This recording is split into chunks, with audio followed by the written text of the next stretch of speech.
Sup kiddos, it's me, and I'm back with another video.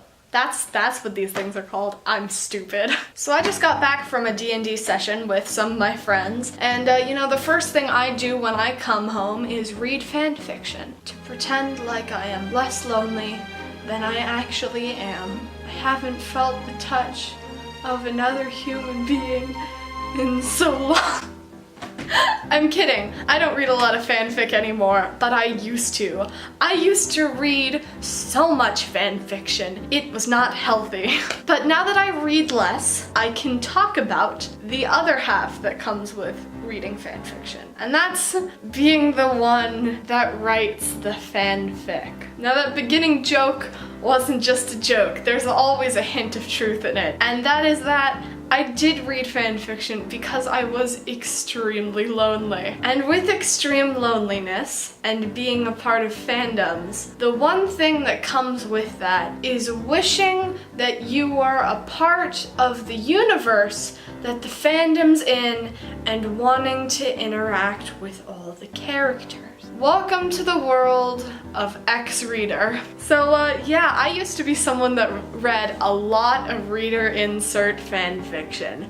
Mainly because I had a lot of fictional characters that I just wanted to love me because no one did in real life. I found fanfiction back in the 6th grade. So I was literally like 11 years old reading about dating like 20-year-old men because I was that lonely. I think the first fictional character that I developed a real crush on was Sherlock Holmes from the BBC show Sherlock. I read X-Reader after X-Reader after X-Reader, but it was not enough for my thirsty soul.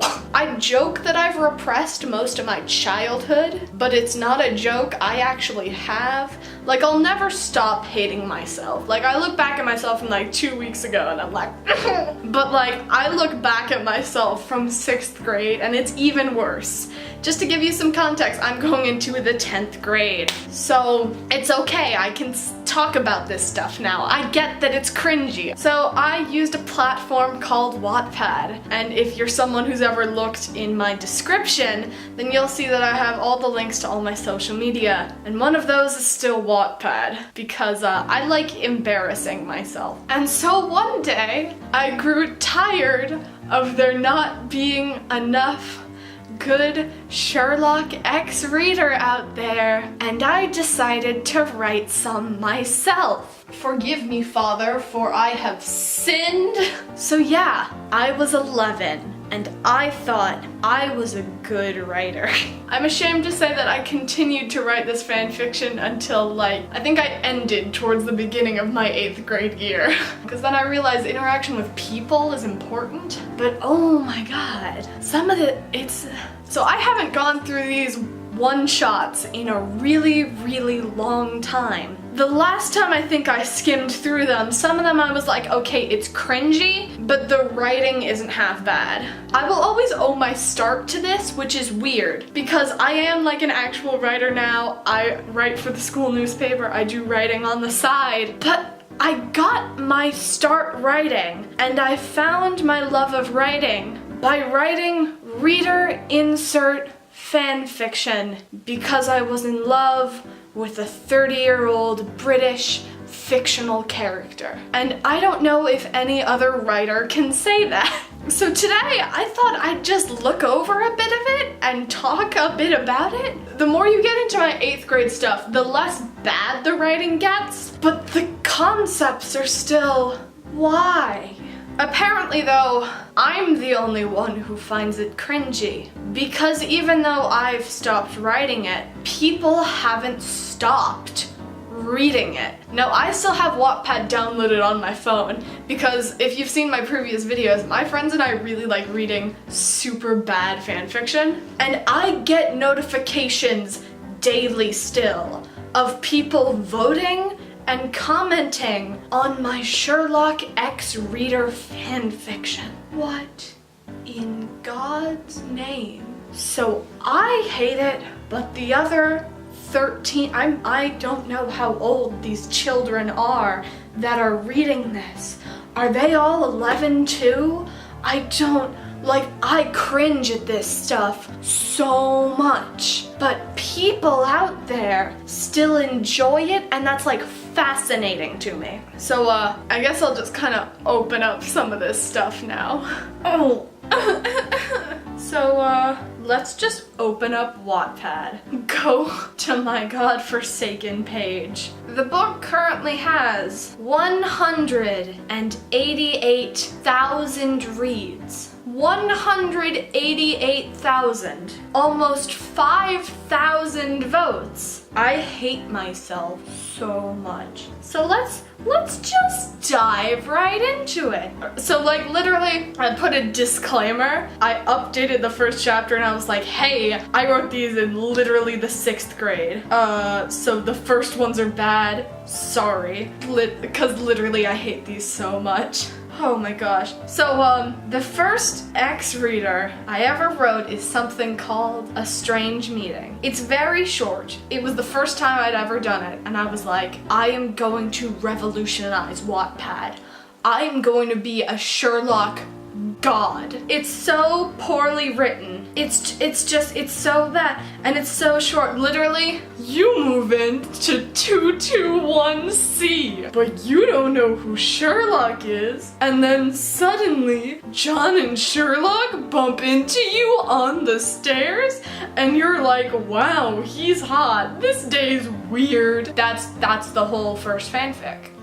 Let's go to the next one. So 2 chapters later, we have what's called a song fic. That's where you take the lyrics to a song and you base your fan fiction around that, while also including the song lyrics in the fan fiction. So this one is based on Stay With Me by Sam Smith. I was so edgy back in 6th grade. And it's like Sherlock breaks up with you. You're like leaving because Sherlock is upset, like not giving you love and affection, and then he's like, no, stay, and then you're like, okay. That's the whole fanfic. Side note, I say you because whoever's reading this is supposed to insert themselves into the story, but whenever I read these, I know exactly what I was doing. And what I was doing is I was writing down my fantasies. Every you is me, and it's so bad. Okay, chapter 4, or one shot 4, you know, we have A Strange Meeting Part 2. This is a continuation from the first one,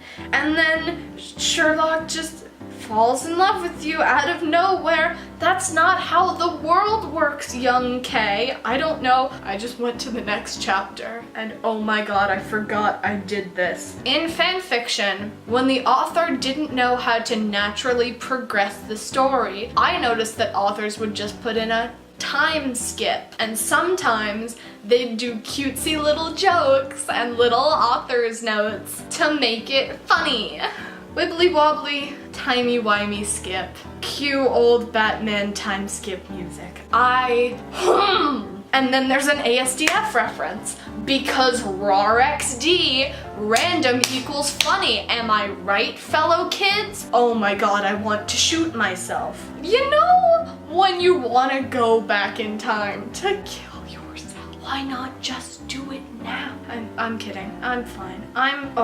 In 6th grade, I was really edgy. I wasn't a kid who had I didn't have a creepypasta phase. I just had my, I like Sherlock, murder is cool, so let's write a bunch of one-shots where people die, or people get kidnapped, or you're being held hostage. That's fun, right? What is this shit? Ooh, this one's called Discovering Memes, and I write, oh my god, it's based off of a Harry Potter meme. This is called The Inability to Deduce. It's where Sherlock and the reader meet up, and then you won't believe it. She's good at deductions too, but for some odd reason, they can't deduce one another. What is this? Is it fate? Is it love? Time skip brought to you by John's Jumpers of Jumperness. How about not?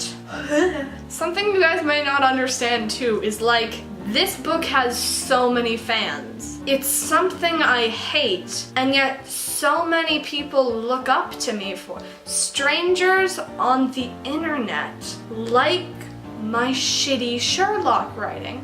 And that was something that was always fascinating to me, because I was like, yes, I am a god at writing, thank you. But to then seriously be writing things and be getting thousands and thousands of readers was literally insane. I have more reads on this shitty fanfic than subscribers on this YouTube channel. And let's hope one day that will change. But for the moment, I still get more reads on fanfictions than I do views on YouTube videos. But it was still Sherlock fanfiction that inspired me to make a YouTube channel. I scare myself right now, and I'm so scared.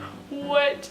There's so many of these. Okay, I'm gonna end it here. I hate these. I hate them so much, and there is so much more that I can say about them. But rather than doing that, I will pose you this. If by any chance you want me to expose myself further, and you don't want to read the fanfiction yourself, please don't. I will make another video with my friends from previous reading strange fanfiction videos. But rather than strange fanfiction, we will read out some of my old cringy Sherlock X-Reader fics. Do you ever want to delete the internet? 'Cause I do. Anyway guys, I hope you enjoyed it. Like I said, maybe we'll do that video. If y'all like, comment down below or something. That would be fun. This is like a blow to a chest. I literally forgot how cringy these are. Repress, it'll be fun. Just repress it, don't stress it. Anyway guys, I love you all so much. Hope you enjoyed this week's video. I'm gonna go cringe myself to sleep. Talking to people in real life is good. It's important to make good friends and establish healthy relationships. Constantly reading X-Reader fics, hoping you'll eventually find love is meaningless. Don't be me. Thanks, bye!